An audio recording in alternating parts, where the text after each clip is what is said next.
Hello, everybody, and welcome to Heart-Like Vedic Astrology. Today, I was going to talk about the new moon or Amavasya that's happening tomorrow, July 5th, 2024. Again, this is a Vedic astrology or Jyotish analysis perspective, so consider that. And it seemed like the kind of theme for this moment in time is following spiritual light forward. So, just a note beforehand, the information presented here is for educational purposes only and should not be considered medical, financial, professional, or life advice of any kind. If you are in need, please contact an appropriate professional for support. Then you might take a minute or two to read the rest of this disclaimer. Also, if you're new to Vedic astrology, Jyotish, or my videos, all my teaching videos on the subject and my concepts playlist, they can all be found there. And wherever you see a double asterisk in one of my talks, that means there's a teaching video on that subject if you'd like to learn more. I'm all about playlists on this channel, so all of my videos I slot into different playlists. So if you'd like to learn more about individual planets or grahas or symbolism of houses or bhavas or, what are different yogas or planetary combinations, I would check out, whichever playlist you're interested in. Also, if you're interested in birth charts, more famous birth charts, and that's how you like to learn astrology, I have a birth chart archive list 2024 video where I list all the birth charts I've analyzed on the channel and the video you can find them in. Okay, so again, that's like famous people, places, and moments in time. Helpful videos to watch with this one. North, South, and East Indian style charts. I do cover Western style charts in that video as well, but it's not part of the title. And then introduction to navigating a birth chart, introduction to the constellations or rashis, constellation or rashi categories, planetary aspects, natural benefic and malefic planets or grahas, chidra grahas or planets of vulnerability, planetary exaltation, debilitation or uccha nicca, bhavat bhavam, house of the house concept, planet retrogression or vakri, karako or planet breaking house, nakshatras or lunar mansions, also, parivartana yoga, exchange of houses, and kala sarpa yoga, the ambition combination, and then also the lugna, also known as the ascendant rising sign or first house. So a lot to learn if you're up for it. Okie dokie. So let's take a look at the chart for the new moon or Amavasya on July 5th. So I took 18:57 p.m. Eastern Standard Time. That's the time zone I live in. Again, just to cast a chart for. You can kind of think of these as like a samaya chart or update chart, energy chart. The other thing is that if you happen to be, like in this case, this is a Scorpio rising or lugna. If you happen to be a Scorpio rising or lugna, it's you might get a lot more out of it in terms of like what you're personally dealing with. But what I find is that when I look at these, new moon and full moon charts, I do tend to get some sort of collective energy reading.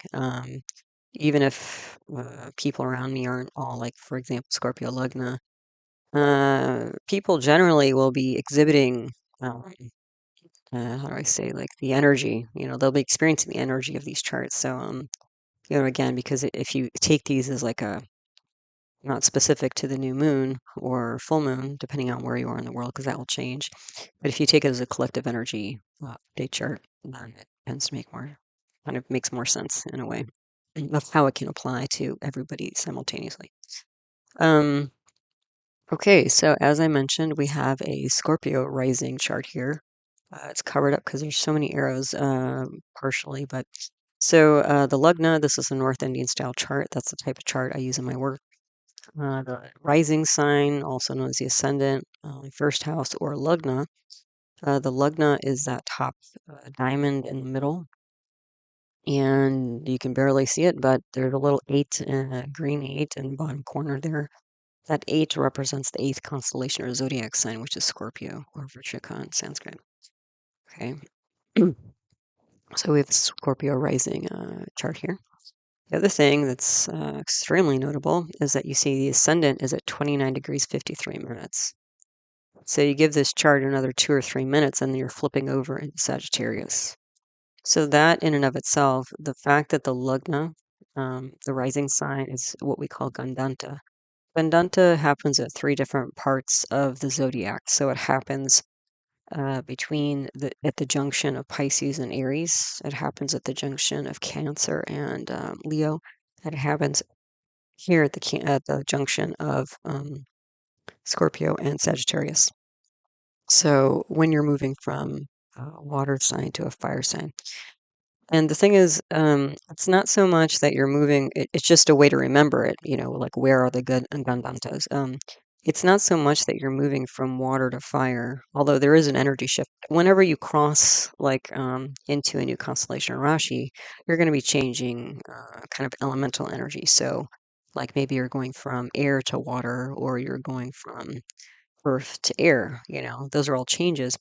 But the thing is, at these three specific Gandanta points, you're not only changing your constellation energy or Rashi energy, but these are the three places in the zodiac where you're also starting simultaneously a brand new nakshatra or lunar mansion.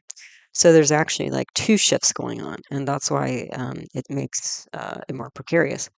But the fact that this is a Gandanta, but the fact that like you're literally like 2 or 3 minutes away from a new um, sign, not only a sign, constellation Rashi, but also a nakshatra or lunar mansion. Um, this is already indicating that there's instability here in the chart. Okay, so keep that in mind, and we'll see as we go through that there's a lot of instability in the chart. But there are some, as always, there's always some parts of the chart where there's some light and some hope and some, potential way forward. So we'll look at all that. Right.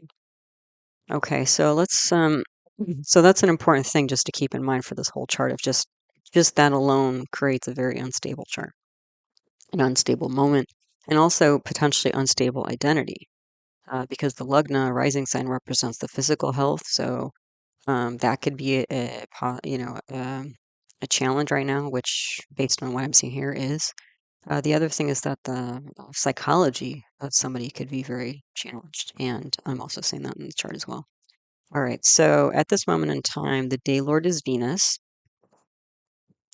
Now, at this time, Venus is combust. So, Venus being combust because it's so close to the sun, what that means is the outer manifestations of the things Venus symbolizes, like social grace and finer things of life and travel and luxury goods and couture, fashion, and pets and all the extra goodies in life. That is not seen at this moment in time, okay? Because again, Venus is combust. So, Venus is one of the benefic planets alongside Jupiter, and so Venus is not able to give very much in the outer world right now. The other thing is that Venus is an emotional planet, and since Scorpio is a water sign, um, water sign rising people tend to be fairly emotional. Um, and what else here? Oh, so yeah, so again, this combust Venus is basically not giving this, again, if we were thinking of this as like a specific person, sometimes it's easier just to understand it that way, otherwise it gets too abstract. But if we saw this as the chart of a person, this is somebody who's going through really an unstable change, and there's not a lot of, I would say, cushion around it. Because Venus is combust. The other thing about Venus is Venus represents loved ones, and specifically like a spouse or spouse-like partner. So, it may be that the person doesn't feel very supported right now by their close loved ones, and especially like, again, spouse, not like partner. They just may not be around physically, or they might feel emotionally distant from this person. Now, the Hora Lord or the Hour Lord is the sun, and the sun represents leadership, but it also represents the soul. And you can see that actually Venus and Sun are both in the eighth house here. So the eighth house represents deep psychology. The other thing is that you have the Sun here, you have Moon here, Venus here. Now, Venus and Moon, not only is Venus combust, but Moon is combust. I mean, when we say new moon, that's essentially what we mean, is that the Moon is combust because it's too close to the Sun. It's eclipsed by the Sun. The moon is no longer reflecting the light of the sun, at least that we can see. And so we have sun here. Of the three planets in the eighth house, you can only see the sun. But moon and Venus, so if Venus is an emotional planet, moon is the other emotional planet. So the two emotional planets cannot be seen. So the other thing is that these two, all these planets are in the eighth house of deep psychology. So this is somebody who potentially is contemplating how they lead themselves through emotions, how they lead themselves through relationships, how they lead themselves through socially. And the thing is, that Sun, Moon, and Venus are all reflecting in the second house of oral communication. This may be somebody who typically does not, when they converse with people, speak with people, they may not do so in a particularly emotional way. They may do so in a way that makes them kind of more authoritative or in charge, and that might kind of, um, how do I say? Sometimes when somebody speaks authoritatively, they kind of, especially if somebody's not feeling confident about their own thoughts or emotions, like they'll just sort of follow the lead of that person just because they speak strongly and authoritatively. Um, this might be the case here as well. Um, So you can see there's a lot of, just with Venus as the day lord, Sun is the hour lord, there's a lot of contemplation. And the reason why, well, I'm saying contemplation, which you wouldn't necessarily see initially, except that we also have a parivartana, exchange of houses between Mercury and Moon.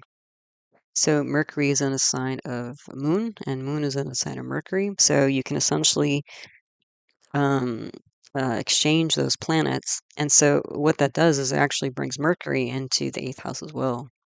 And Mercury and Moon are both mind-related planets. Moon is the emotional mind and intuitive mind, and Mercury is the logical mind. So, rational mind. So, if you have now not only Sun and combust Moon, combust Venus, and Mercury aspecting the second house, then the only two planets you can see are Sun and Mercury. So again, you're going to get somebody who's like kind of, when they speak with others, it's very logical and rational and like problem solving type thing, and somebody who can solve problems, but it wouldn't necessarily be speech that's very emotional. The other thing is that all of this is reflected in the second house, and the second house also represents like family. So it could be that, there's this kind of family habit or tradition or a way of being where family doesn't necessarily talk too much about emotions. Yeah. So again, considering that, if we again get back to this lugna on the Gadanta, this is an acute stage of stress for this person, but they may not be expressing emotions about it. They might be actually, they might be kind of deceptively, that sounds kind of bad, but they might be sort of hiding their emotions by stepping forward into more of a leadership position and helping others, but they may not be talking about or acknowledging their own feelings. Because again, not only are Moon and Venus in the eighth house of deep psychology, but they're combos, so they're like way down deep in this person's mind. Yeah. Okay. So then, if we look at the Dasha period, the Dasha period here hmm, is hold on a second here.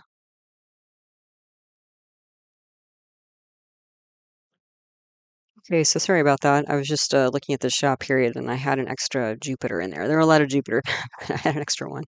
So I wanted to fix that before I forgot.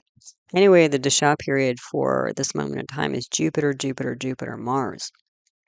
So Jupiter is a very spiritual planet, represents teachers and education and speech. But and then Mars, contrastingly, is a fighting planet. So there's a spiritual fight, I would say, going on here because both Jupiter and Mars are aspecting into the Lugna.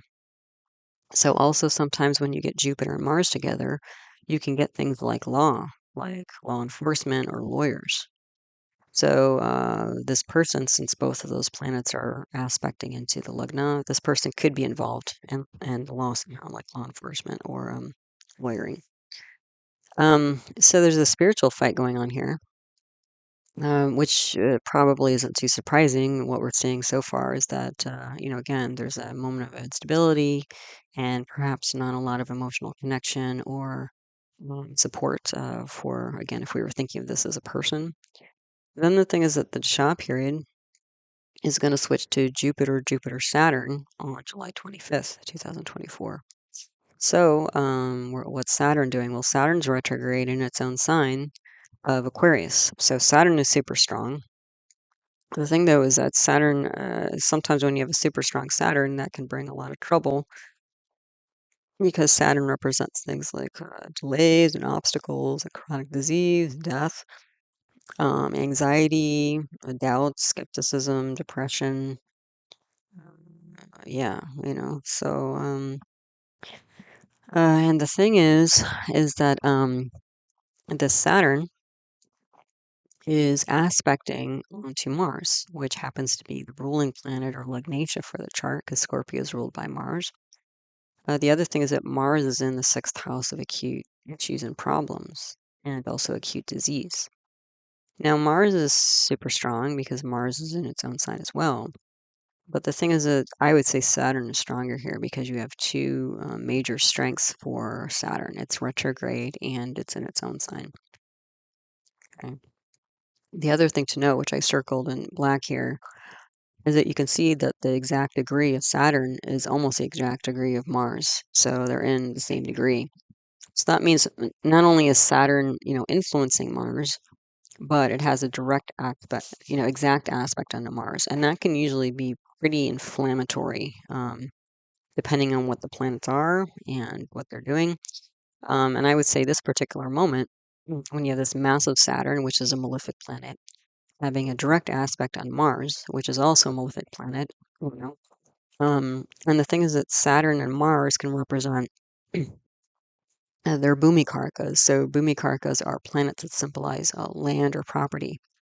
When you see something like this, you could see like literally like sort of a seismic shift going on.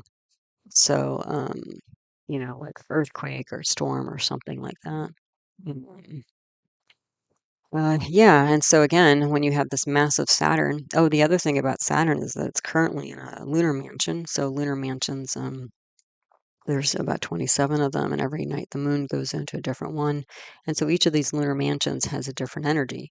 So Saturn, not only is it like such a massive, strong Saturn here, and it represents things most people are not super happy about, destruction and that sort of thing. Saturn happens to be in Purva Bhadrapada. Purva Bhadrapada is symbolized by a funeral pyre, the front legs of a funeral pyre. So, combustion and destruction and release and all of that. So, this is a pretty gnarly Saturn we have here. And this gnarly Saturn is aspecting the Lugnatia in an exact degree, the exact same degree. So we have, and this is happening in the sixth house of acute issues. So even more challenge to this moment in time. I mean, this is going to be a pretty gnarly, again, a pretty intense moment for Scorpio folks. Yeah. And then the thing is that, Saturn is going to be here. The other thing, and that's the other thing, Saturn is also aspecting on the Lugna. So you have this massive Saturn on the Lugna. You have Mars on the Lugna, and you have Jupiter there. And the thing is, Saturn is going to kind of go back and forth a little bit, but Saturn is going to be in this position, or at least in Aquarius, until the end of March of next year. So I think that's what, 8 or 9 months left. So the thing about this is that, well, there is sort of a silver lining here, is that at least Saturn is in its own sign. So generally that means is that even though Saturn might bring some destruction here, is that it's actually for betterment. And Saturn is going to act in the best possible way, even though it may not seem like it, if you're experiencing it. The other thing is that this massive Saturn aspecting the Lugna, that means that this is going to bring a maturation process to Scorpio, Lagna, person, people. So all of this upheaval that's going on is actually for the good. Even though it might seem like, not so much fun, to say the least. But yeah, Saturn is going to bring troubles. And then we've got Jupiter, luckily, to counteract that, because Saturn is considered to be the great malefic and Jupiter is considered to be the great benefic. All right, so we have these kind of opposing forces squeezing the Scorpio person or people. Now, the Lagna nakshatra is in Jyestha. Jyestha is symbolized by a talisman, so there's kind of protective energy. So it might be that this person is in self-protection mode, which again, with all this, upheaval going on, is not surprising. The other thing is that, Scorpio people can be fairly protective in general, even if they don't have a rising sign of Jyestha, because of that hard outer shell, right? The symbol for a Scorpio is a scorpion. They have a exoskeleton, right? Hard outer shell. The other thing is that Scorpio is a fixed water sign, so these are people who tend not to flex and bend very much. They're very strong. They can be very rebellious and transformative and be interested in transformation, but they can be very fixed in their ways and their thoughts. They won't necessarily back down. And so it's hard to get Scorpio people to change, even for the better. So again, there's a sort of protection energy there. And that also fits in with this like Saturn. So now that we have Mars on the Lagna and Jupiter on the Lagna representing potentially law, when you have Saturn there as well, there's this kind of, and Jyestha, you've got this like protective energy. So again, if they're a lawyer, law enforcement, or military can be as well. Um, this is kind of like stoic energy. The other thing is that, because they're busy taking care of all these pretty nasty either people or situations, problems. Because again, Mars is in, the Lugnatia, the ruling planet has gone to the sixth house of acute problems and issues, enemies. And Mars is a planet that represents enemies in the house of enemies. So this is someone who's constantly always fighting battles here. And looking, and it looks like they're kind of at their wits' end because there's been so much going on here. And also, when you get Saturn and Mars together, especially in the Lugna, you might get somebody who's a workaholic. You might also get somebody who's like athletic, because Mars will start kind of start things off, and Saturn will give endurance. So you can see this is somebody who's not going to back down. But because there's so much upheaval going on, it may be that this is like the straw that breaks the camel's back in terms of the habits that this person has. Um, like what was one of my spiritual teachers always used to say, like, it's not necessarily a breakdown, it's a breakthrough. And I think that that might be the case, again, for this moment in time. And again, if we were looking at this as a person chart, this person. Yeah. Now, the moon nakshatra, the moon is in Punarvasu. Punarvasu is symbolized by a quiver of arrows. So there's this kind of energy of Punarvasu of having a home base and going out and coming back. Now, what's interesting also in this chart is that Sun, Moon, and Venus, these three planets in the eighth house, all three of them are in Punarvasu. So Sun can represent father, Moon can represent mother, Venus can represent spouse, Moon and Venus can represent emotion. So, and all three of them have this energy of having a home base and then going out. But also Moon and Venus are combust. So that may be what this person is kind of contemplating as well, is like, here I am being this like, what would you say, like good soldier, a dutiful soldier or something. Um, but I don't have like, it's hard to feel like an emotional home base. Or my emotional home base is hard to find or see or feel because of all this like, tumult going on. The other thing is this massive Saturn in the fourth house. The fourth house represents happiness, and it represents home. So luckily, since Saturn is in its own sign, that would usually protect inanimate objects, things represented by the house. So if there was a house or land or property, that's probably going to be okay here. But the animate objects like or like happiness that would not necessarily be protected here. Also, mother. So there's probably issues. I would imagine probably issues with mother's health, like maybe literally on the brink of some major chronic disease or possibly even death. Yeah. And that may also be why, like, moon is combust because maybe you're not seeing mom because maybe mom's in the hospital or something like that. Yeah. Or mom can't come. You can't see mom because it's hard for you to travel because you're so busy, or it's hard for mom to come because mom's not feeling well. You're not seeing each other as much. Um, okay, then there's a little bit of context here. So for us, in the United States, today actually, 4th of July represents Independence Day. So there can be this kind of energy of independence or sovereignty. Canada Day, so Canada's Independence Day was a few days ago, I believe on the 1st, and like France has another one on the 14th, Bastille Day. So there's a few different a few countries who tend to have like Independence Day this year. But I do think that this independent sovereignty energy is part of this chart because again, I think with this person, again, if it's a person that we're looking at, is essentially doing is like finally their mode of action of like workaholism and being kind of a stoic martyr type person and helping everybody, but kind of denying emotions or not feeling emotions or feeling like there's a lot of support emotionally that they're giving this is the kind of person who would get a lot of material support but emotional support might be hard for them to express because again the two emotional planets are combust and they're specifically aspecting the second house of oral communication.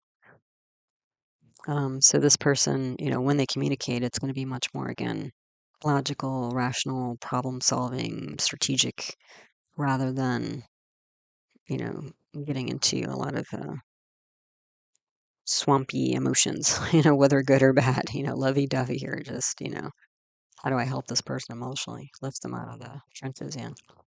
The other thing going on about this time of year is the Islamic New Year's is coming up. And so any kind of new year, has this kind of notion of new cycles. And again, that's what I think is on board for this particular person or moment in time.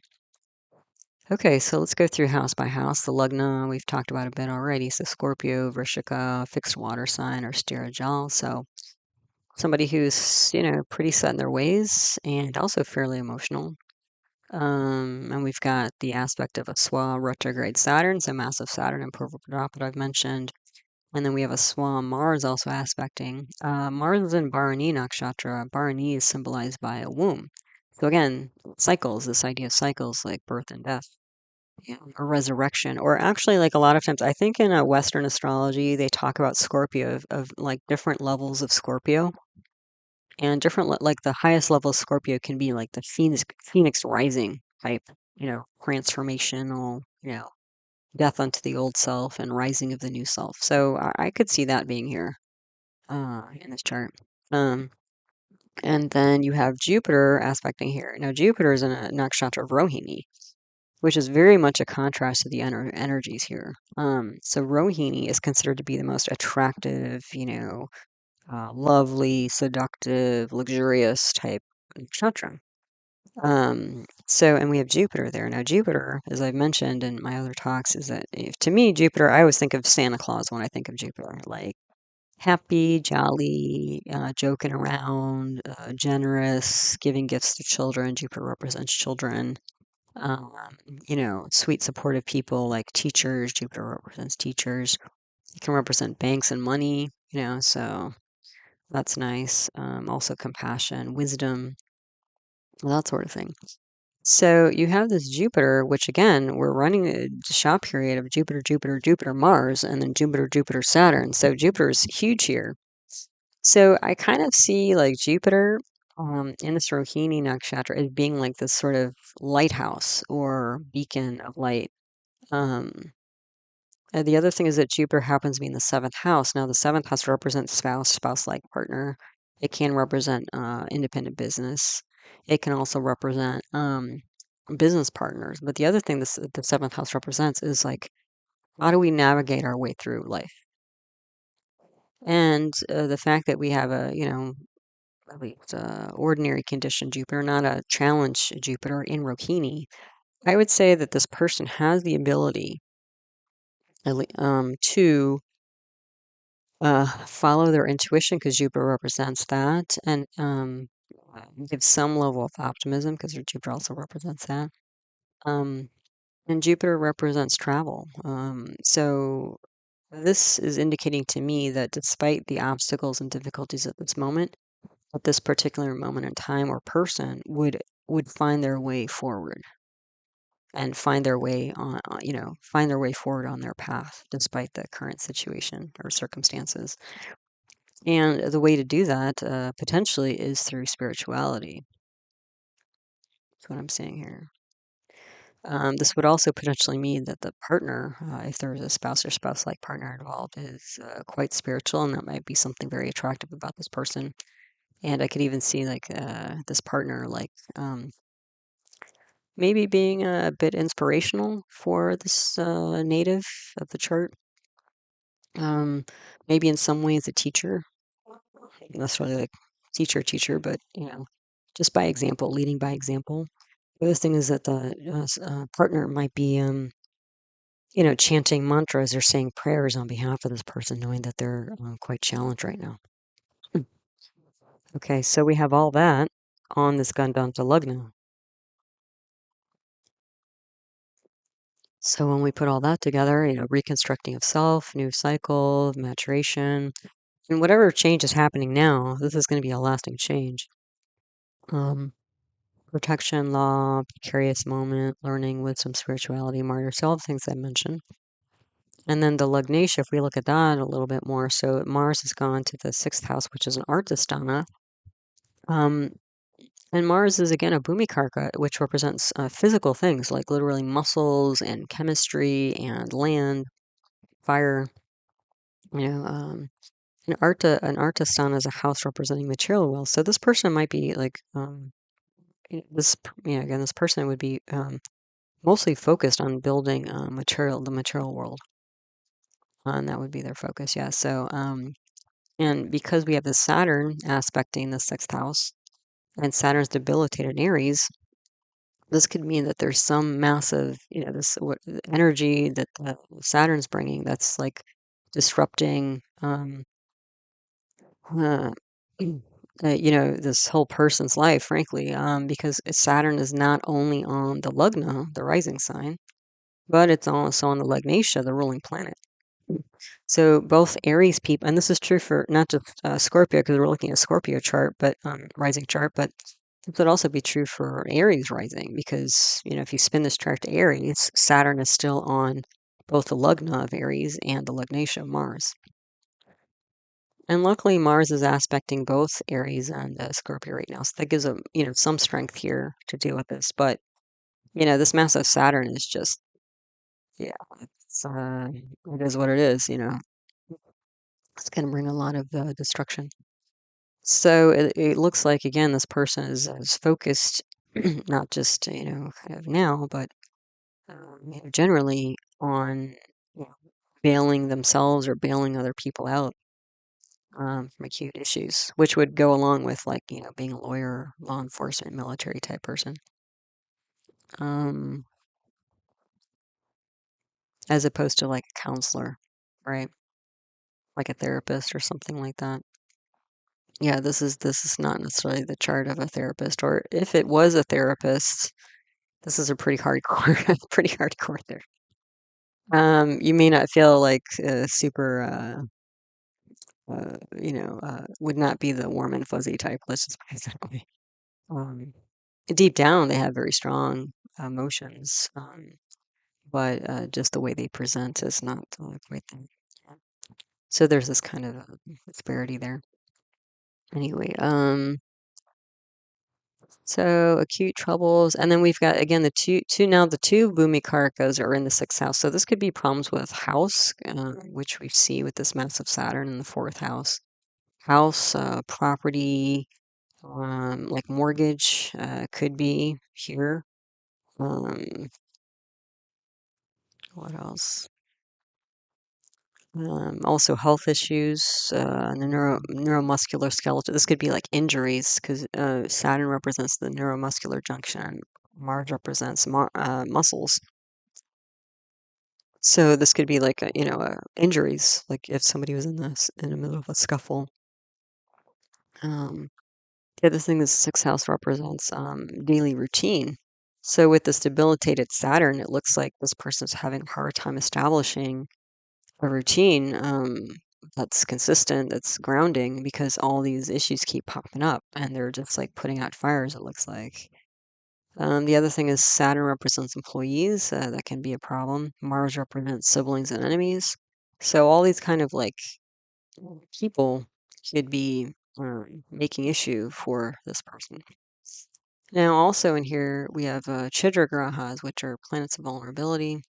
You can think of that as like planets that are sort of like an Achilles heel or a thorn in somebody's side, like just sort of a uh, something that's always kind of a little bit of a sensitive issue, if not a major issue for somebody. So the chidra grahas for this chart are Mercury twice over, Moon, and Saturn. So Mercury and Moon, so basically 3 times we have the 2 mind planets, and we have Saturn. So destruction, worries, anxiety. And this is somebody who I would say probably is um, very fear-based in terms of their choices and actions. So a lot of worries, I would say here, generally. Constantly thinking about problems and again, not so we don't have, again, we don't have Venus and Moon here. We have Mercury and Moon. So more like mental side of things, like rational, logical, potentially side. Although Moon can represent emotions as well, but we have between these two, Mercury's twice, Chidragraha, and Moon once. So yeah, I would say this is more like worries and anxiety. So then we have the kind of wealth related planets. We have the Yogi, which is Venus. Venus is compass, so that may be part of the problem here is that if one of the major planets representing wealth is compass, that may be that it's hard to see wealth or develop wealth. And this compass Venus is aspecting the 2nd house of assets and savings. And then we have Jupiter as both the Aviyogi representing Earth, and it's also the duplicate yogi. So Jupiter represents both wealth and earth. So this is going to be a cycling of money with Jupiter. Now, this Jupiter is aspecting the Lugna, so this person seems like, chronically, and especially now during the Jupiter Dasha, is going to have problems with stabilizing money flow. And Jupiter is also the lord of the 2nd house again, savings and assets. So it just seems like this person, and that's part of what they're focused on with the Lugnatia going the 6th house of developing material wealth. But this person is just from their chart going to have issues with cycles of more money and less money and assets turning over and that sort of thing. But I think they're trying to stabilize that. But that may just not be the energy that they carry. So it might be like that they're exhausting themselves trying to make things more stable when that's just not the energy that's available. Okay, also in this chart we have a Kala Sarpa yoga, so pretty much all the planets on one side of the Rahu Ketu axis. That's going to bring ambition. So that's going to bring, even more intensity, I would say, to this chart. We have a parivartana yoga I mentioned between Mercury and Moon. So the 2 mind planets are going to be all over this chart. So again, mental worries and that sort of thing. Then we have this Shasha Yoga, so this massive Saturn in its own sign into Kendra. That's going to bring, some forms of strength, but again, Saturn is what Saturn is. So I wouldn't say that the strength that Saturn, Shasha Yoga Saturn is bringing is going to come without a price to pay. Then potentially, so I have a question mark here. We also have a Balarishta yoga. 4 out of the 9 planets, so almost half the planets, are in negative houses. So when I see like, half the planets in negative houses, I would think Balarishta, and that's just sort of a general indicator that, again, this moment in time, or if it's a person, may have been born into like a tough period, or their childhood was tough. And sometimes, if it's really severe, it may be that the child has like a lot of health issues, or the child doesn't survive childhood. So again, that's kind of lining up with this massive Saturn aspecting the Lagna and the Lagnasha and the Gandanta Lagna nakshatra. So again, more intensity and issues potentially. Um, And then what's interesting is I thought, well, we're only a couple minutes or so away from switching to Sagittarius, Danu, and Mula. And what I thought was interesting is that even if it switches in like 2 or 3 minutes to Sagittarius, um, that would be a bit different in some ways. Not necessarily always, but then Jupiter would be the Lugnatia, and then Jupiter would be in the 6th house. So you still have the situation of the Lugnatia, whether it's a Scorpio rising or a Sagittarius rising, of the Lugnatia going to the 6th house of acute issues. And then what's also interesting is that, again, like in this chart, the 7th house Lord is Venus, which is combust, and it's gone to the 8th house here. I would see this as like problems with a spouse or spouse-like partner, despite their goodness and the kindness being offered by this person. Because again, I think this person being a Scorpio with all this stuff and their focus on the material world and being like the strong but bordering on rigid person, because Scorpio people can be rigid, is that they have a hard time letting go, and finding balance between like the material world and the emotional world. But if you shift it to Sagittarius, then what's kind of interesting is that then you have then the Gemini, this 8th house here, becomes the 7th house, and you have Venus in the 7th house, which is a karako bhavanasha. So that indicates problems with partner. And then you have a parivartana between the moon and Mercury. So then you're still basically like um, bringing moon and Mercury into the 8th house of a Sagittarius rising here. So there's still like mental emotional issues. So I thought, like, it's all, even in that way, it's kind of doubling up, intensive, increasing the intensity here. Okay, so then if we move on to the 2nd house, the 2nd house Lord is this Jupiter I mentioned. The 2nd house is aspected by Sun, a new moon, combust Venus. These are all in Punarvasu. And then Mercury, which is in Pushya, which is nice. Pushya is a very emotional, like stabilizing energy. But because we're talking about Mercury here instead of the moon, this is kind of like trying more like stabilizing the mind in a way that you can make decisions rather than um, focusing on that kind of mental stability rather than like emotional stability, I would say. Um, but again, because of like Venus and Jupiter representing yogi, aviyogi, duplicate yogi, there are going to be issues with savings and assets, and the way they speak is going to be, they're going to be an emotional person, but it may not be obvious because the way they speak, they have like this kind of leading strategic uh, style of talking. That's not going to like, this is not going to be somebody who's going to like wear their heart on the sleeve. It's like quite the opposite, actually. It's going to be hard to like um, find out how they really feel about things, because this, energy that they carry and probably have it as well, um, yeah, is just, I think, too strong. Yeah. So then the 3rd house Lord, is a Swa retrograde Saturn. So there are going to be issues here just with that.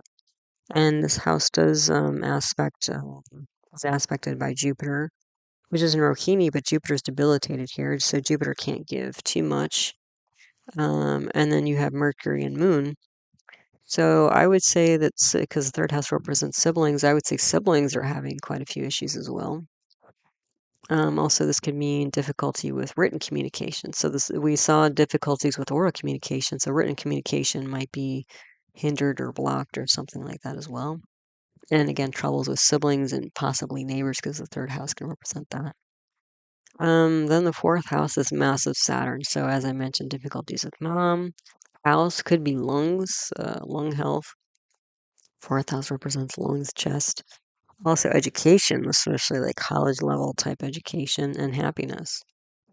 The fifth house lord is Jupiter. And Rahu's in Revati. So this house was actually not too bad, considering all the other houses here and what's going on. But Jupiter's in Rohini, so that's nice. And then, and Jupiter represents children, and the fifth house represents children, and the fifth lord has gone to a positive house. So that's pretty good. And Rahu's in Revati. So Revati is a nakshatra that represents like hospitality and travel. So it might be at this time like the one kind of outlet for this person with all this intensity is like focusing on the children, hanging out with the children. It could also be the fifth house also can represent like a stage, like kind of a public view of self. And you have Rahu here, the north node of the moon, which represents ambition.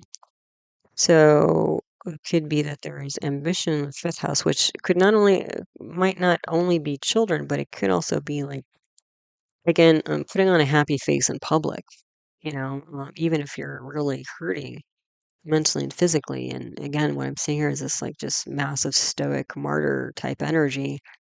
Um, and, just kind of breaking through that kind of public mask,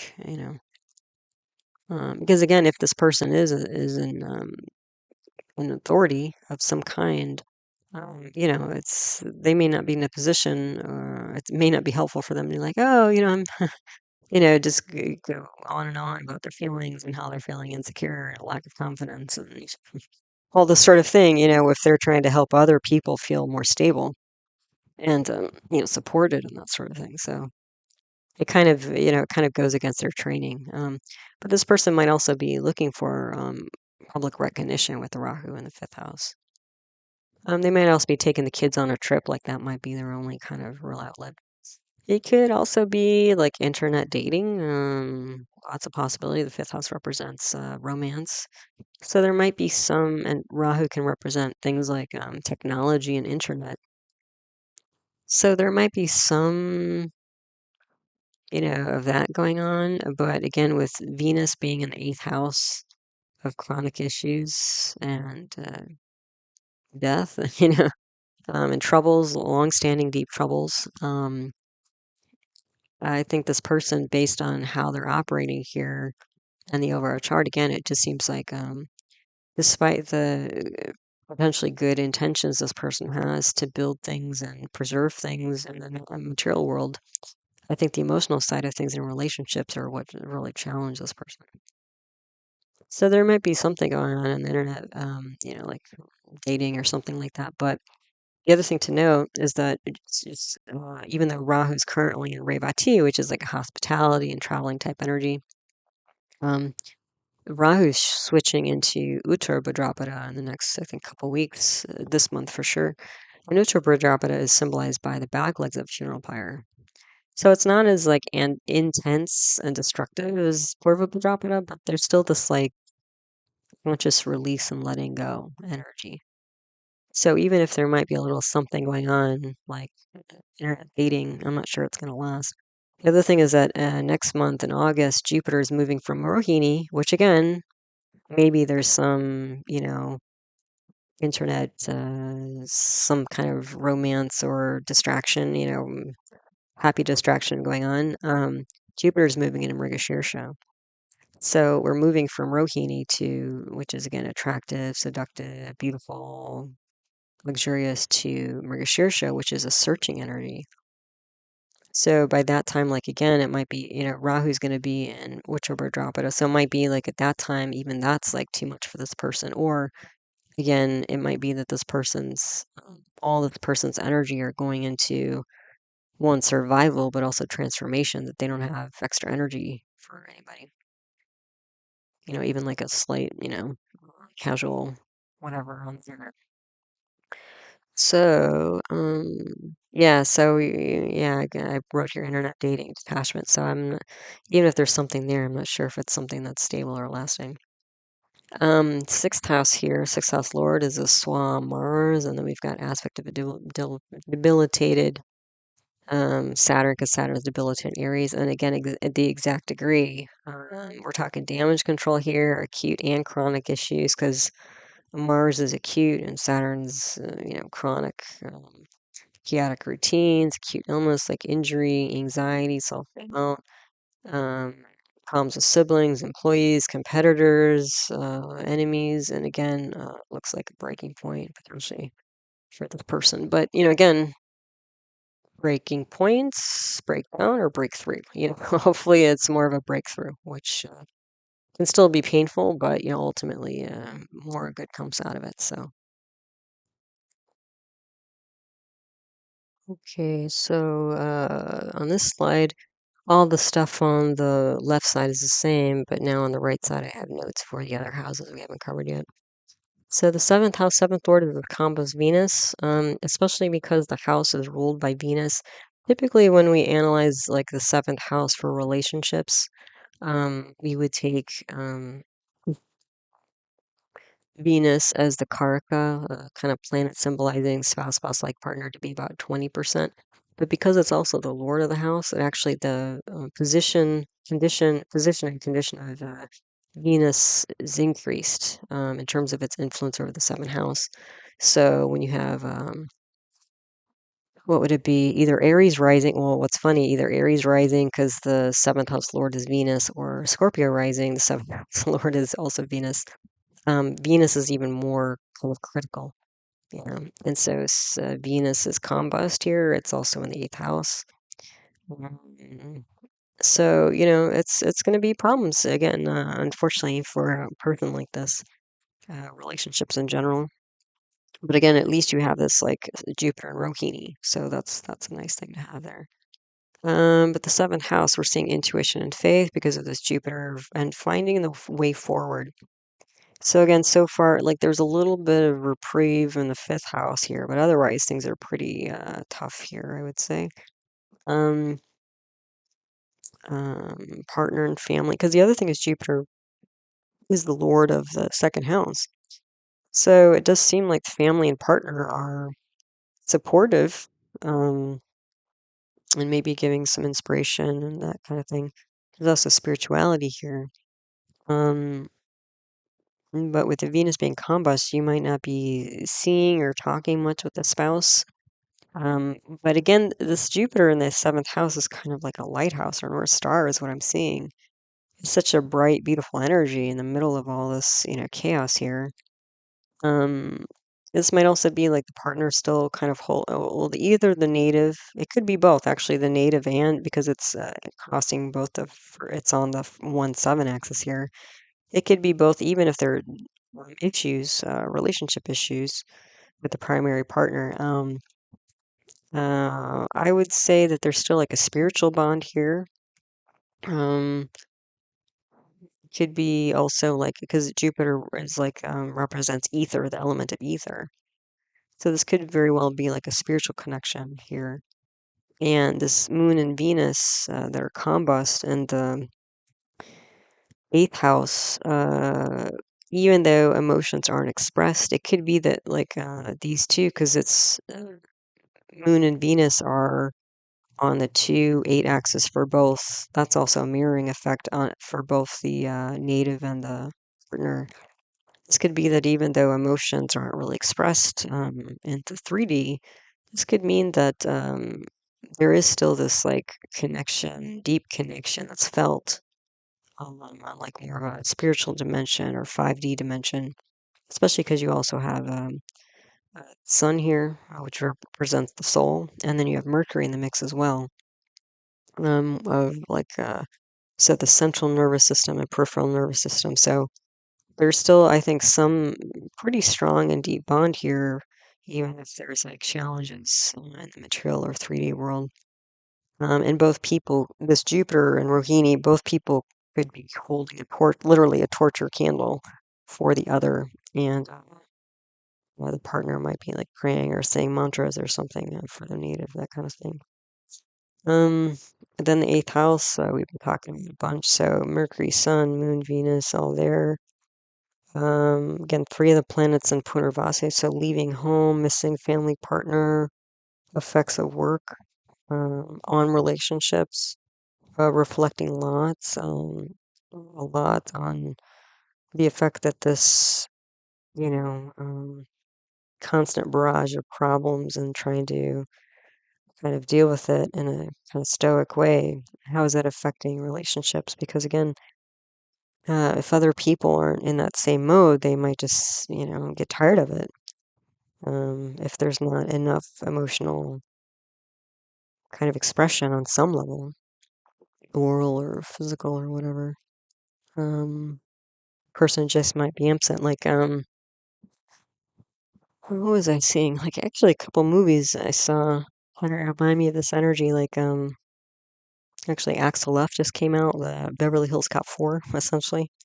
And then the father has problems with the daughter because the daughter didn't see him like, making any effort and just being checked out and kind of sent her away. And he did it to protect her, but all she sees is him being kind of a workaholic in terms of solving cases for the police department in Detroit. And so they had a falling out and they were estranged for a number of years. And then there was this other movie. So again, that's the kind of vibe of this chart of just, like the daughter was even saying, like, yeah, you spent all this time and effort with your job. I didn't even see half of that as a father, as your daughter. And then another movie was, what was the name of that movie? Dark Waters? Yeah, with Anne Hathaway and what's his name? I forget. But in the storyline there was this lawyer who sort of got wrangled into helping this farmer in West Virginia. And the farmer had these cows that were sick. All his cows are dying and sick and, not looking good. And then it started this whole investigation into the DuPont company, which is a chemical company. And, how the chemical company was basically dumping toxins into the environment, and that was the problem. But the thing is, this lawyer, his wife basically has it out with him numerous times through the movie because, like she said at one point, like, this has been going on for 13 years, and he's just kind of obsessed with this. And he's not, and they have three kids.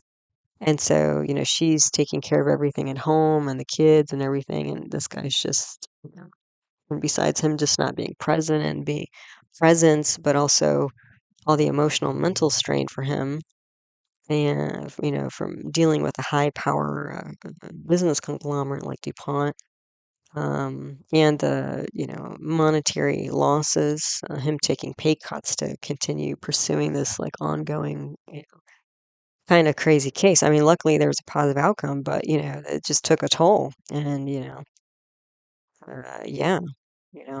Wife and kids were not happy with this guy, despite what he did. I mean, in terms of professional, what he managed to do legally with the Trunk Company was like amazing and astounding, but it had a price to pay. And what's actually interesting in his chart, which I might do for the next August monthly video, he has Saturn retrograde in Purva Bhadrapada, just like this. I mean, not in this house. For him, I didn't have an exact birth time, but when I think I did the moon chart or sun chart, this massive Saturn was in his eighth house of psychology, so taking a toll on him, aspect in the second house, taking a toll on family. And the eighth house also represents like research. So, yeah, anyway, I just thought it was so funny. I just saw this movie on Netflix if you want to watch it, called, again, Dark Waters, if you're up for it. But then I was just looking at his chart briefly, and I was like, "Oh, that's interesting. His birth chart looks just like the sky pattern in a lot of ways." So anyway, but again, just to give you more practical examples of how these sorts of energies can play out in both cases, and they happen to be men. It doesn't have to be men. but they were so deeply engaged with all this like turning around of problems and chronic issues and stuff like that, that it took, again, emotional toll and affected their relationships, even with self. I mean, like the cop got, hit, injured, took a bullet to the chest, and then they didn't really talk about it in the movie, but they did show like one of his hands shaking, the lawyer. So, probably all the stress and strain, was just taking a toll on his nervous system. Yeah. So anyway, um, where was I? So the eighth house, a little bit more, bringing innovative spiritual mindset to improving relationships. And the reason why I wrote that is because you have this parivartana between Mercury and Moon. So, again, Mercury and Moon, um, there's a connection there between the ninth house of authority and religion and the eighth house of, chronic troubles. So I think in some ways, it looks like this person might be interested in, um, what I'd say, this person might be interested in like a leadership position, I would say. And, again, that's going to take a toll, potentially. But again, this also suits fits with the Jupiter and Rohini in the seventh house of what's truly going to help this person. Because what they're doing, with all this like focusing on the material world, the material world is always changing. And the thing is that ultimately the physical world is influenced by the spiritual world. It's just sometimes harder to focus on that or remember that. Um, but bringing an innovative spiritual mindset to improving relationships, hiding feelings, contemplating losses of relationships, because this Venus is also lord of the 12th house of losses and expenditures.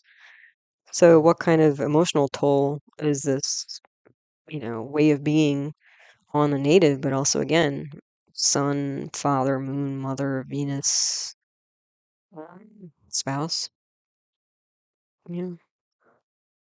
Then the ninth house lord is moon. It aspects its own sign through parivartana. Then you have a debilitated Mars on the house, so that's going to bring some chaos there. But again, that's also like leadership. That's part of where that leadership comes in because Mars is like, commander in chief of the army. But it's going to bring a lot of instability here. Also, this Mercury is bhavat bhavam, so meaning, at least in this chart, the 11th Lord has gone 11 houses away. And the 11th house represents income, but also clubs, groups, societies. So this could be like, how would I say, like many groups, having to do with many groups, many people, a lot of communication and disruptive communication, disruptive people, disruptive groups, some level of comfort because Mercury is in Pushya and the moon is in its own sign through Parivartana. This could also mean like, scriptures, like with Mercury there, like maybe scriptures or sermons or words, religious words, maybe, like some people study the Bible or Quran or Torah every day or the Gita and they'll read like a page or two. And maybe that's also a little bit of a helpful thing to set this person's mind straight. Um, because again, with this Mars coming and aspecting the ninth house and aspecting both Mercury and the moon, it's a lot of upheaval in the mind and nervous system. This could also be, dad may not be feeling mentally, emotionally well. That's a possibility. This also represents satsang or a spiritual community. So that might be helpful to this person. But the thing is that that might not be available to this person because right now they're not running Mercury or Moon, they're running Mars. So that might be disrupting any kind of support that they have from their religious community, spiritual community. Um, Yeah. It might also represent, there's a possibility that there could be some thought of retreat or meditation here, because Mercury going back into its own sign in the eighth house. When I see Mercury in its own sign, I typically find people who are interested in like things like meditation and Buddhism. Then the 10th house here is pretty challenged. I mean, It's Lord of the 10th house. It's Sun. It's in the 8th house. And it's aspected by this massive Saturn. I would see a lot of problems with 9 to 5 work here. So, like the 10th house, I would say is pretty much toast. The Lord has gone to an eighth negative house, and then Saturn's on it, so that's going to be problematic. And then you have, again, Mars debilitated in the 9th house, and Mercury and Moon and parivartana. So, even though Moon and Mercury are in the 9th house, they're also they're also in the 8th house as well. That's going to put some drag on the 9th house of like government work. The other thing is that the Lord of the 9th house moon is gone to its 12th house. So losses through, work, like government work. And then what is it? The 7th house here, the Lord has gone to a negative house and it's combust. So it's like, you know what I mean? Like, work is a big issue, I think, for this person right now. In the 11th house Lord is Mercury. And K2's there in Hasta. So this could be like, and there's aspect of Jupiter here. So I think there's some, if there's any kind of socializing, it's kind of like the internet dating thing where like, they might be keeping in touch with a few friends, like through text or email, um, on occasion, but it's not going to be very stable. K2's not a very stable energy. They might be kind of picky with who they're hanging out with at this time. Could be distant, could be intermittent, because again, this KT. The other thing is KT's in Hasta right now. KT can represent mental health issues, and when certain planets are in Hasta, they can represent things like alcohol, and with K2 there, that can represent drugs. So this might be that there's like drinking buddies involved, or around that occasionally they'll hang out with, but yeah, that kind of situation, it's like there's kind of a physical presence, but I don't know how deep or emotional does that get? Hard to say. The other thing is that this is going to bring on money issues here because this is also the 11th house is also the house of income. So again, there are very few places in this chart that are very strong or stable in a positive way. I mean, like Saturn's strong and stable, but it's like not in the way that most people want or look forward to. And then the 12th house here, the 12th house lord is combust Venus. So, losses through relationships, and long-term losses through relationships because that 12th lord has gone to the 8th house. And this is also aspected by Mars. So there's unexpected expenses, enemies, and trying to resolve this. But you can see this is a pretty entangled situation, circumstance, moment in time here. So let's look at the Amshas, sub-zodiacs, divisional charts to see what else we can see. Okay, so the first two charts here, we have the Navamsha D9 for spouse and partnerships, and the second one is Drake and a D3 for siblings. And just as a reminder, I put in here the current Dasha period of Jupiter, Jupiter, Jupiter, Mars, and that's shifting to Jupiter, Jupiter, Saturn on July 25th. So these Amshas, again, as a reminder, these are used mostly for timing. So I've circled Jupiter and Mars and Saturn so that we know which planets are falling for this upcoming time. So, not too surprising here, the Navamsha, Jupiter and Saturn are not well placed. And Mars is Swa, so there's some strength with Mars, but again, Mars is a small blip right now. There's also parivartana, exchange of houses between Mercury and Venus. So that's going to be a lot of thinking about relationships, and also kind of like a mind emotion type conflict. Then what I thought was interesting in this particular subchart was that we have Moon and Sun aspecting the 8th house. We have Venus there, and then through parivartana we have, we have Mercury there, and then through parivartana we have Venus there. So in this chart as well, we have Moon, Sun, Venus, Mercury in the 8th house, or on the 2-8 axis again. So again, like I mentioned in the native chart, there's like a mirroring effect going on here. And remember, Moon and Venus are combos, so we just have Sun and Mercury. So this could be more of like, again, logical, rational communications. Because again, with what at least the native is dealing with, emotional stuff maybe more than they have bandwidth to deal with at this time. But clearly there are troubles here with spouse, yeah. The other thing is that the SWA Mars, when you switch Venus and Mercury, Mars, a soul enemy of Mercury, is going to be on Mercury. So that's going to bring down, this is going to be like a kind of a separatist type energy in the fourth house of home, because you're going to have Mars there, which is a separation, a kind of a separation type energy in K2 as well, or at least a lot of chaos going on at home from the spouse's point of view. Um, Yeah, so pretty challenging, I would say, Navamsha here, which isn't surprising from the nature.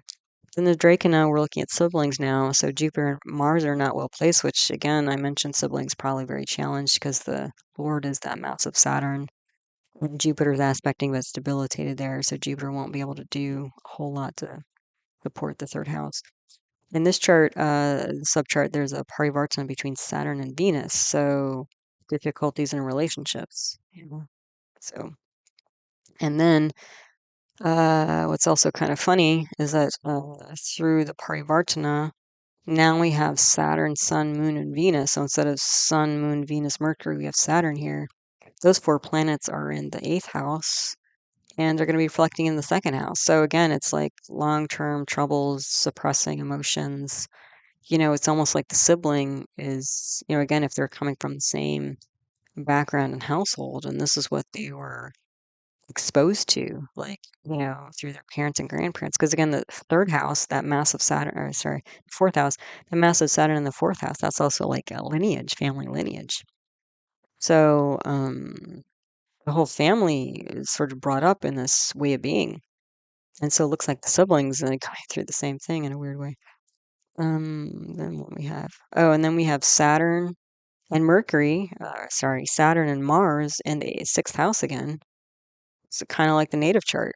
So similar to the native, like workaholics, dealing with issues and bailing people out, and just constantly, involved with that instead of creating like emotionally more stable and connected space with loved ones. So it looks like sibling is again similar. And then we have on this slide, we have the Saptamsha D7 for children and the Dwadashamsha D12 for parents and grandparents. Now remember, I told you that the fifth house in the main chart was a little bit of a reprieve from the other intense energies. So that's essentially what we're seeing here. So all the grahas, Jupiter, Mars, Saturn, are all well placed. That helps. This is also a Vargodama Lagna, so it's an important chart for this person in their life. And the Lagnatia has gone to a positive house, and its dispositor Mercury is there with it. So I would say this is a pretty strong chart, and that when we have this kind of configuration, it means that the person is Jagrat, like they're very consciously, actively pursuing development of this area of their life, which is what we saw in the native chart. So this is essentially reinforcing what I saw there. The Lagnatia, what is it? Lagnatia has gone to 11th house. And that's the thing is like the 11th house is a Kamasthana. It's like enjoying socializing and stuff like that. So again, I think this person, one of their few outlets is that, hanging out with the kids is actually fun and easy for them compared to, what the rest of their life brings. Then we have Jupiter in the fourth house of happiness. So yeah, they're happy with the kids. And then Saturn is, what do we have here? Oh, and then we have Mars and Saturn again in the sixth house.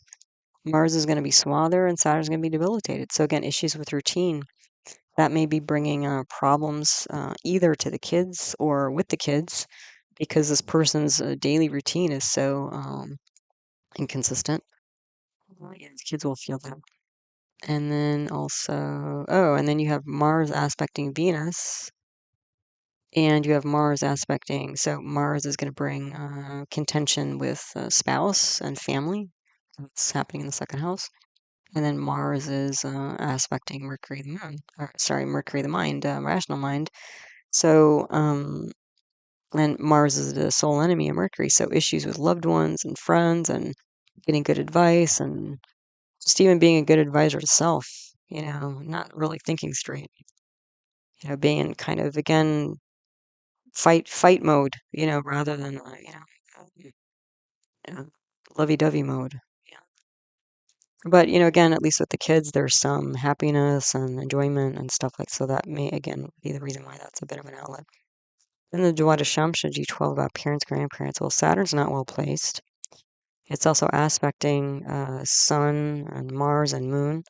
So, there's some drag here on Sun, Dad, Mars, siblings, Moon, Mom. And looks like Sun, Mars, Moon, Sun, Mom, Dad, and siblings are in the fifth house of counseling. It looks like they're trying to give some advice. Um, I don't know how far it's going though. Saturn's and all that, and then also Mars is on Venus. So you'll also see, I've noticed, like as we go through the amshas, we usually either have Mars or Saturn on Venus.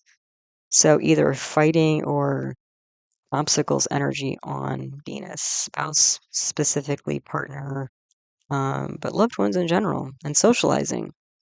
Because again, we could see like there wasn't a lot of social support, like friends, mom, dad, partner, siblings, neighbors. It was all challenged. The only little softer spot was kids. And you can see the kids subchart is better. Then what else? Right here. So Saturn's not well placed. It's aspecting the sun, which is the sole enemy for sun. Saturn's also aspecting the 12th house of losses, as is Mars. So all of this ambition and industriousness is, creating some losses here. And the parents and siblings might be trying to advise, but it might be falling on deaf ears because, again, Scorpios are, they're fixed signs. They may not listen, and they're ruled by Mars, which is a very kind of rebellious planet. So, sometimes, unfortunately, like this might be the kind of person that, they have to learn the hard way, despite all looks like they have a lot of positive people around them, but that's not what they're focused on. Um, yeah, so Mars aspecting Venus in the 12th house, issue with partner and losses. Mercury and Jupiter in the second house. So there might be a lot of discussion. So again, this Sun, Mars, Moon, mom, dad, sibling might be talking a lot, but are they taking this in? I don't know. They probably not based on this. And this Sun, Mars, Moon combination in the fifth house with Saturn. This could be a very what I'd say, like intense or even overbearing type of counsel. Like parents, especially, might have really tried to step in. Um, even when this person was young, to try to shift things. But again, just their nature, and you could even say their karma is leading them in a different direction. Um, so yeah, let's see. And there may have been some. I say there may have been some encouragement at some point for from the parents for the native to be industrious, which they clearly are. But with Venus and the eighth house, and then you've got three malefics on Moon. Um, this is a lot of emotional disturbance here, both to the parents and um, although the parents may have tried to, talk reasonably to the Scorpio person, I'm not sure it really went very far. So yeah. On this slide, we have education and career. So this Sadamsha D24, education at the top, Sadamsha D10, career in the second chart. So the first chart, all grahas well placed, which, okay, that initially sounds good. And I mentioned that in the fourth house with that massive Saturn, because it's in its own sign, it would protect inanimate things. So things like education. And that seems to be the case here. However, it's not without issue. So we have a debilitated Saturn in the 11th house aspecting the Lugna.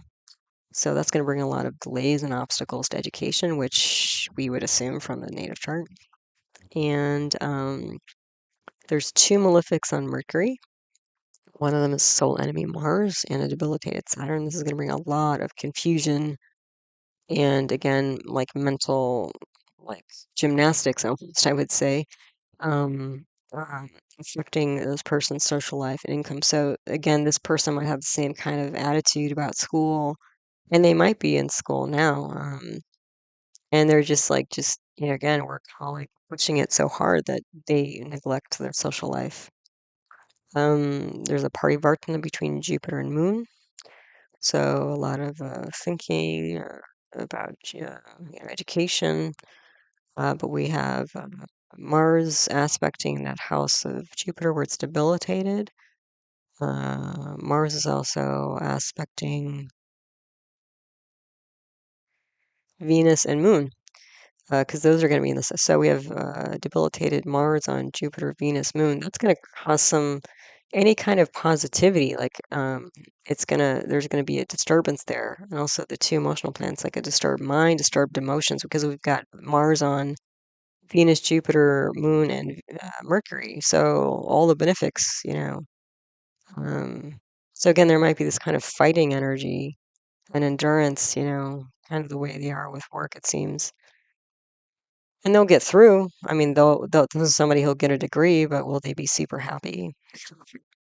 I mean, maybe they're just happy, getting it done, like, but getting there in one piece, unscathed, that may not be in this person's framework. Then we have this Saturn swan. Oh, Saturn, this debilitated Saturn's aspect in the eighth house, so deep mental strength and struggles at the same time. So this is kind of like a mind over matter thing, like the native chart. We have a swan, Jupiter. Oh, but this is good. So Jupiter's aspecting its own sign in the seventh house, kind of like the native chart, where there's sun and the moon. So there may be difficulties here, but this person will find their way through educational problems. Then the Dashamsha D10 career. Jupiter's not well placed. We have Saturn debilitated on the Lugna. That's going to bring a lot of issues, delays. And what else? Saturn is also on the moon, and it's on Sun and Mars. So we have a lot of obstacles in terms of leadership stuff here and authority energy here. The Sun is also karako bhava, so that's going to bring problems with authority. So that may be part of the problem, is that, again, this, with the ambition and drive and endurance and workaholism this person has, this person probably, it's kind of hard to say, like, depends on what kind of situation that they're in. Like, if they're in a situation, if they're like potentially up for a leadership position in a context where it's not so emotional, like it's more, might and force and, endurance and perseverance that's kind of required, as opposed to emotional leadership. Um, this person would most likely be better in the first scenario than the second. But we're seeing here in the career that there's delays and obstacles with leadership. And again, the Lugnatia here is Mars. So there's delays and obstacles in terms of this person stepping up into leadership positions. And that may be part of the rub, issue in the main chart. What else? We have an exalted Saturn in the seventh. Bhava. So there's, with K2, so unusual difficulties, but again, they'll find their way forward in career. So far we're seeing, like, when things are more sort of concrete and material based, this person kind of muscles their way through, is what I'm seeing here. But, again, their emotions, I mean, not only are they neglecting like relationship and their emotions of their loved ones, but their own, they're doing it to themselves as well. So it's like a global problem. It's not like a specific problem. The only kind of soft spot it looks like the person has is like the kids, if their kids are around. So yeah. Um, but yeah, I see we have all this energy. We have Jupiter, Mercury, Moon, Sun, Mars, Saturn. So we have one, two, three, four, six planets in the ninth house of authority and government. So again, this, if they're law enforcement or lawyer or military, um, that would make sense. But even if they're not, this is like potentially some kind of institution. Looks like they're in some kind of leadership position, and they're taking it very seriously, which is commendable. But at what cost? To themselves and others. So let's see what else we got. In this slide, we have the Rudramsha D11 for income and the Chatratamsha D4 for assets. So we have Jupiter's not well placed again. And you can see like quite a few of these amshas, Jupiter's not well placed. And, they're running the Mahadasha of Jupiter. So again, whatever the situation is, it's not going to ease up, anytime soon. So, as we'll see here, part of what this person, and again, this might be the breaking point where um, part of, breaking point of self, but also breaking point of routines. Like maybe this is again the straw that breaks the camel's back, where it's like, okay, I got to do things differently because this is not sustainable. And that's what I was seeing over and over again. So the D11, Jupiter's now well placed. It's in the sixth house again. Issues with law, loans, taxes, that kind of stuff. All the above, maybe. Saturn, Mars in the second is on the 2-8 axis again. Difficulty with savings, assets, but an industrious mindset. Saturn also aspects the sun. So again, we've got soul enemy in the sun of soul. It's also Saturn's on the moon. So anxiety, doubts, issues of self-worth potentially.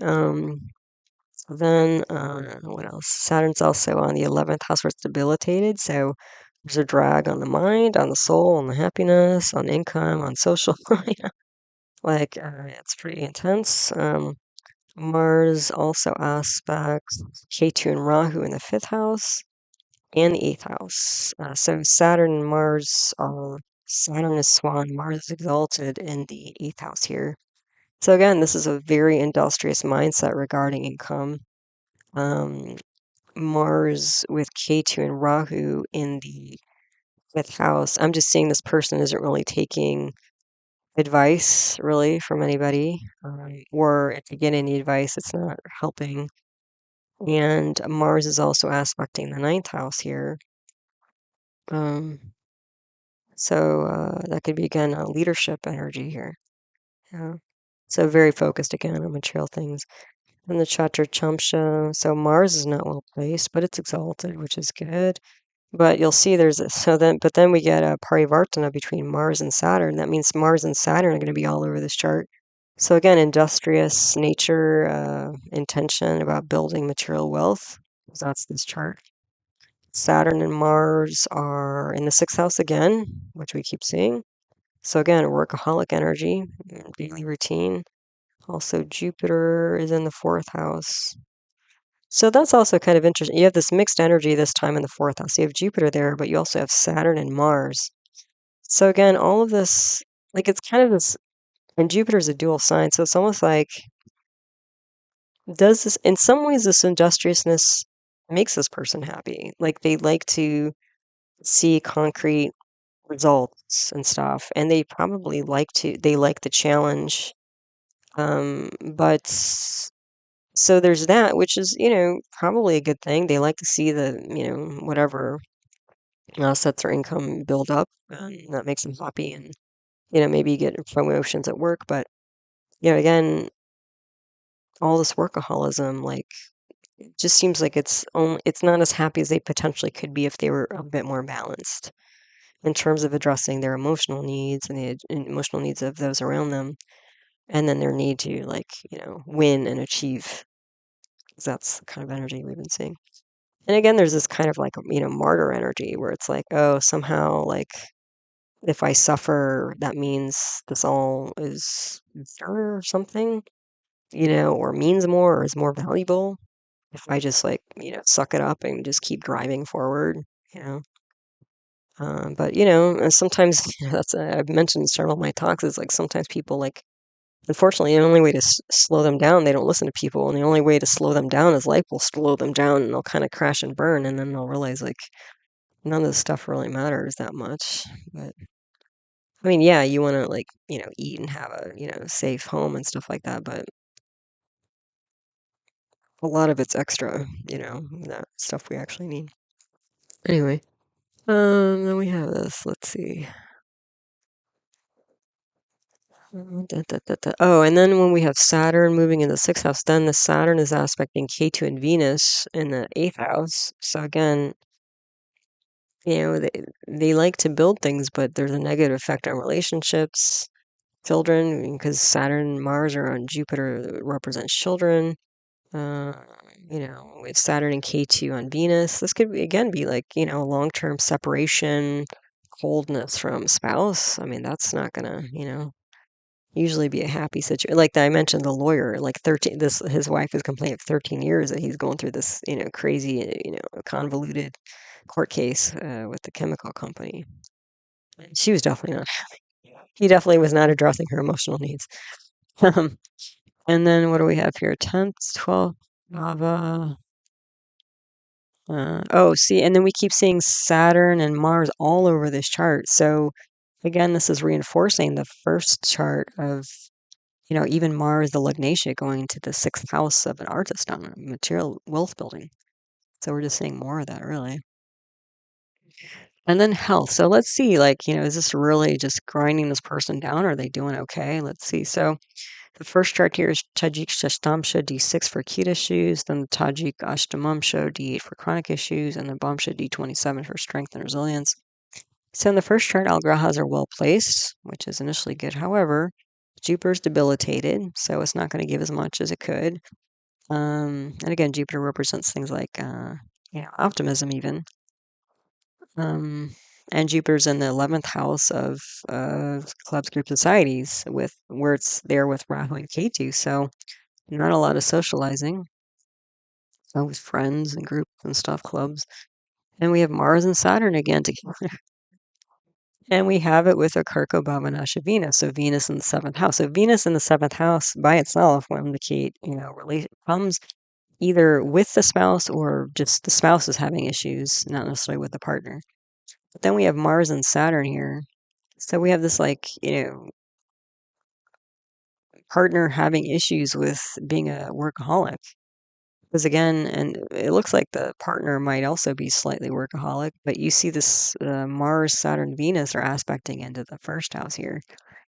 So yeah, I was seeing it more as like a Venus, the spouse having issues with all this like workaholism stuff. And the Tajik Ashtamamsha, Saturn is not well placed. So losses there, it's in the 12th house. Mars is aspecting its own sign in the 10th house, and Jupiter's there.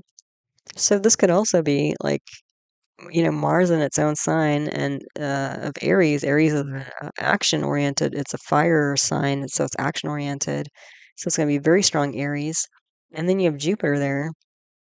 So, that's sort of a workaholism combination as well. And but you could also have like this could also be like focusing on the children. You could see what you've seen before. And then you have Saturn aspected and exalted Venus again. So again, you keep seeing Saturn and Mars on the Venus over and over again. So there's definitely some drag on relationships and emotions here. Let's see. Yeah, I would say difficulties with the relations and socializing from that. And then we have what? Saturn, K2, Rahu, Jupiter, and the sixth house. Unusual routines bringing difficulty. So that's a chronic, issue here. Then we have the Bhamsha D27. So this is pretty tough here. So this is just general strength and resilience. All the grahas not well placed. So this is this way of being, this mode of action, chronic patterning. is grinding this person down.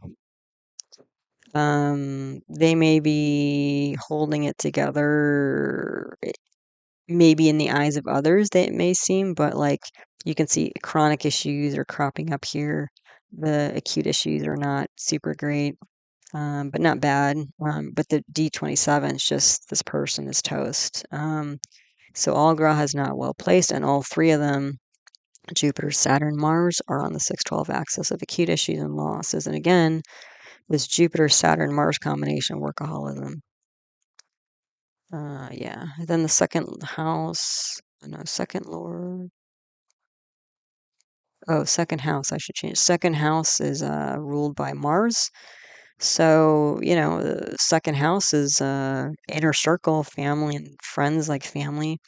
Losses there because that Lord has gone to the 12th house. So, even the people you're closest to are not going to be able to handle this or put up with this forever, because this is just too much, too intense, too long. Like, just there's no break. Although, again, it seems like the universe is kind of, going to like say that's enough, so you got to learn how to do something different here.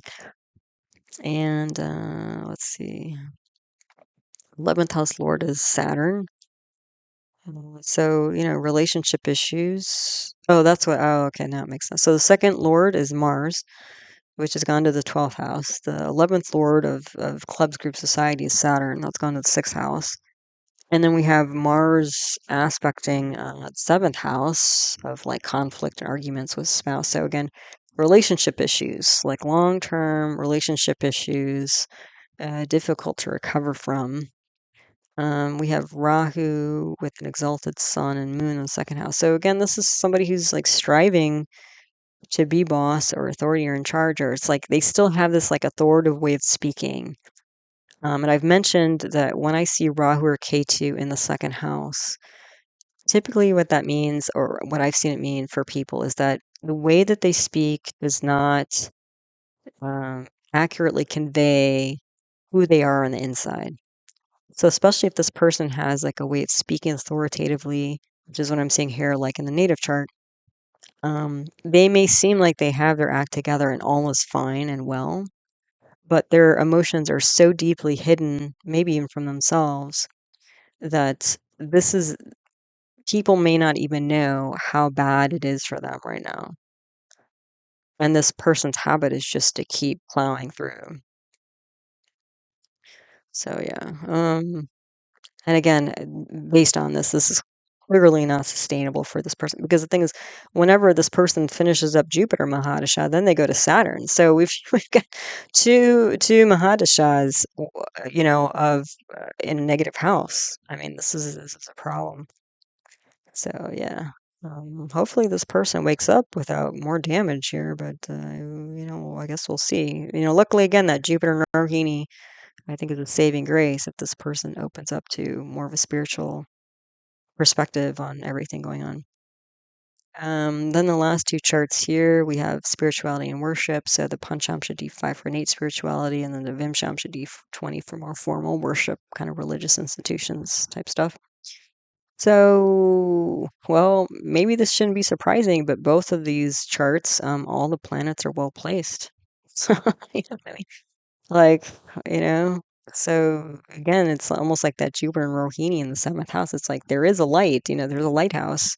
If you follow that North Star, it will help. So let's see, we have Mars and Mercury, so the sole enemy of Mercury with it in the 2nd house.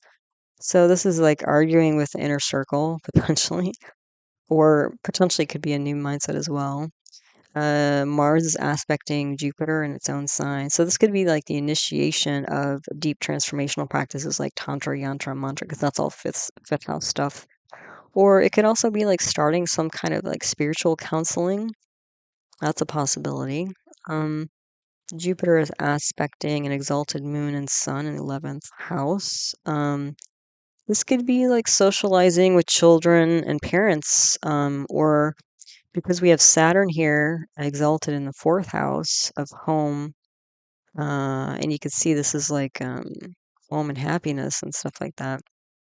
Sometimes when we have Saturn in the fourth house, that can mean somebody is like moving houses, like moving homes.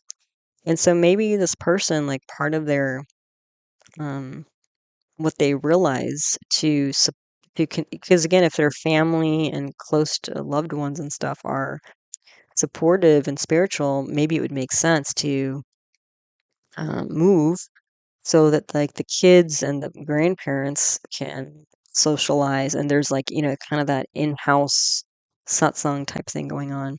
You do also have Jupiter aspecting its own sign in the ninth house, so I think that's a possibility. You still do have Venus in the 12th house though, so yeah, but we're not running Venus right now. So yeah, so it seems like creating the satsang within the family is important, bringing the family together through spirituality and maybe doing some spiritual meditation or scripture or, shastra, classical text readings or, whatever they can figure out for themselves would be helpful. And the Vim Shamsha D20, again, all the grahas are well placed. Mars is in the second house as again, so new conversations here. Like maybe some brainstorming with the family of like, okay, what could we do as a family to, support spirituality? That might be going on. And Mars is aspecting Mercury, so again, soul enemy again. So this is creating a new mindset. Mars and it's aspecting its own house, Mercury, fifth house. So kind of the same thing, as above in the chart D5, changing mindset and trying to resolve conflict in new ways. Jupiter's in the fourth house, so that's nice. So spirituality, bringing more happiness, bringing more spirituality into the home. Also, developing like a spiritual line, especially for children. And you'll have Saturn. Saturn's debilitated in the 10th house of work. So that's kind of like pushing somebody away from so much work. Um, and then developing more stability in the home. Yeah, so the sadhana, the formal worship may be, all this, in some ways generous spirit of helping others and stuff like that, like it starts at home. Some people do that, it's like it's kind of like in a way taking your loved ones for granted. They may not be aware because they're kind of denying their own emotions. They may not be as aware of like how they're denying the emotions of their close loved ones. Like they're more used to, being the hero and supporting, strangers in material ways, but um, that's not always what, especially their close loved ones need or want. Yeah, and so the spiritualization of home seems like a big thing here.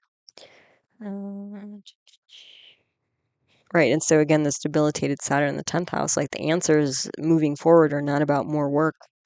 It's actually probably about stepping away from so much work to develop these other aspects of life. And here we see Venus is exalted in the ninth house, so satsang spiritual community. So if there's any kind of local spiritual community resonates, that may be very helpful to again start to um, socialize a bit more. The other thing is Venus is the lord of the 11th house here. So not only this would potentially be like a spiritual community, but just a secular community of support. That would be great. So again, what I was seeing here is this person again. If we're talking about a person here, or this moment of time is kind of pointing to how do we support people mentally, emotionally, not just materially? Because sometimes that's what they need. Actually, this also reminds me. I just had a patient come in the office, and was a young child, 8-ish years old, and what's interesting is this child just got diagnosed with ADD or ADHD, and they wrote up formal papers and they're moving that through the school system and whatever.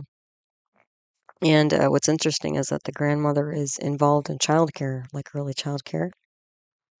So has a lot of insight and information about kids and stuff like that.